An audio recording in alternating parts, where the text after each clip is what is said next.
లింకులు చేయకుండానే నా రిక్వెస్ట్. అసలు నేను ఆఫీస్కి వెళ్ళాను, మరి నాకు ఎవరైనా చెప్పలా.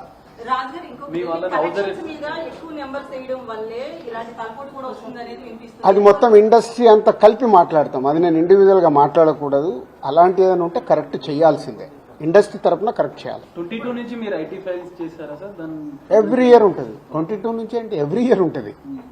అదే 22, 23 వరకు అసెస్మెంట్స్ అయిపోయాయి. 30% స్లాబ్ లోకి ఎంటర్ అయ్యారు కదా, దానికి సంబంధించి కూడా క్లియర్ ఉందా?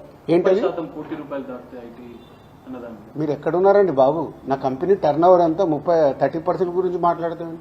హైలైట్ టర్న్ ఓవర్ నా కంపెనీది. ఎప్పుడో 2008లోనే నా సర్వే అయిందంటే అప్పుడే ఎంటర్ అవుతుంది కదా అవుద్ది. అయితే ఫిల్మ్ ఇండస్ట్రీలో రైట్స్ జరగడం కూడా ఒక ప్రెస్టీజ్ ఇష్యూగా కొంతమంది చూస్తున్నారు, డైరెక్టర్లు, హీరోలు, వీళ్ళంతా. దీనికి ఏమంటారు మీరు? అంటే ఇన్కమ్ ట్యాక్స్ వాళ్ళు అదే అంటారు, సార్ మేము వచ్చినామంటే మీరు పెద్దోళ్ళు అని. సో మీ మీద కూడా చేయించుకోరు, మీరు ఫాస్ట్ గా పెద్దోళ్ళు అవుతారు. సార్ మీ సిబ్బందిని కూడా హౌస్ అరెస్ట్ చేశారన్న అది న్యాచురల్. అంటే హౌస్ అరెస్ట్ అంటే ఇప్పుడు నేనున్నాను 3 రోజులు, మేము వీడియోలు తీస్తున్నాను, నేను ఎక్కడికన్నా వాకింగ్ చేస్తాను, బయటికి వెళ్ళనివ్వరు. కమ్యూనికేషన్ కాకుండా వాళ్ళకి కావాల్సిన ఇన్ఫర్మేషన్ తీసుకోవడానికి అందరినీ డిఫరెంట్ లో ప్లేస్ లో పెట్టి ఫైనల్ గా కన్క్లూడ్ చేస్తారు. ప్రొడక్షన్ టైంలో జరిగిన లావాదేవీలు, మీ సినిమా రిలీజ్ అయినాక వచ్చిన లావాదేవీలు, వీటన్నిటిని అడగడం జరిగిందా? అది ఆటోమేటిక్ అండి, అది ప్రాసెస్. వాళ్ళకి అదే అవగాహన చేసుకోవటానికి. సినిమా క్యాష్ ఉన్న బ్యాంక్కి వెళ్ళి డ్రా చేసే పెడతారు. సో వాళ్ళకి డౌట్స్ ఉంటాయి.